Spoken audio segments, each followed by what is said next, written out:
then I started reworking it. I published it all on my blog, which is mythicwriting.blogspot.com.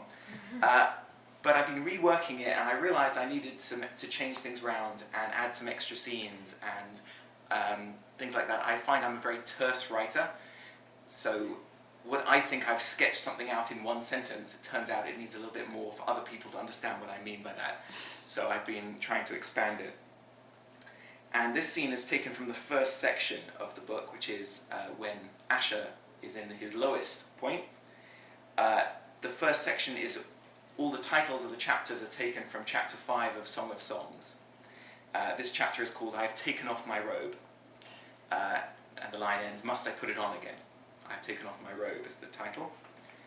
And in the first chapter, which is all you need to know, Asher was sitting in his bath in New York for several hours. Some of you have heard this chapter before. He was sitting in his bath for several hours, having just heard that his father had died, when a demon smashed its way through the wall, the demon Ashmedai, and hunted him down. And he just barely escaped with his life, having had some assistance.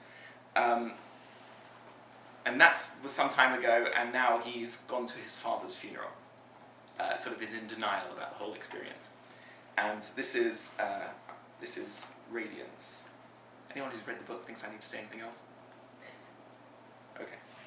Listening to my brother. Okay, so I'll just go for it. I hope it's not too long, but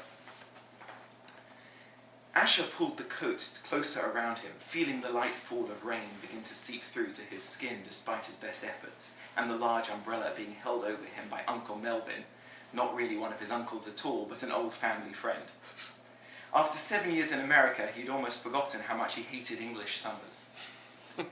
Drumbeat rain beat down on the hollow pine as the coffin was lowered gently into the black earth. It was quite unreal. Someone nearby burst into tears and had to be gently consoled.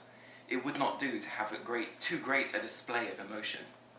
His mother seemed to tut in disapproval under her breath, her face an empty mask as cold as the wind roaring over the hilltop cemetery, and whistling between the low forest of tombstones and memorials. No, Emma Grumfeld does not cry, he heard her mother's austere voice saying in his mind. And neither did he. Someone handed him a shovel. Asher had never been to a Jewish funeral before. He'd been a young boy when his grandmother had passed away and hadn't been allowed to go to the graveside, though the memory of the Shiva service in the evening still lurked somewhere in his brain. But a helpful relative, or perhaps an old family friend, had tried to explain it all to him in the cab on the way from the airport. He would have to recite Kaddish. Did he know the Kaddish? Asher did not. Well, maybe they would have transliteration. It was a sacred custom for the mourners to help bury the deceased. She had tripped over the word, not quite sure how to phrase it just yet. It seemed that words were hard to pin down around Asher and his mother at the moment. They kept escaping from people's minds or slipping from their tongues. The deceased, the body, the dead. All definite articles, but strangely detached from their object. He took the shovel and tried to remember what he was meant to do. The sky, the grass, the trees were grey and lifeless, wrapped in mist and drizzle. Only the earth stood out, a black pit into the ground.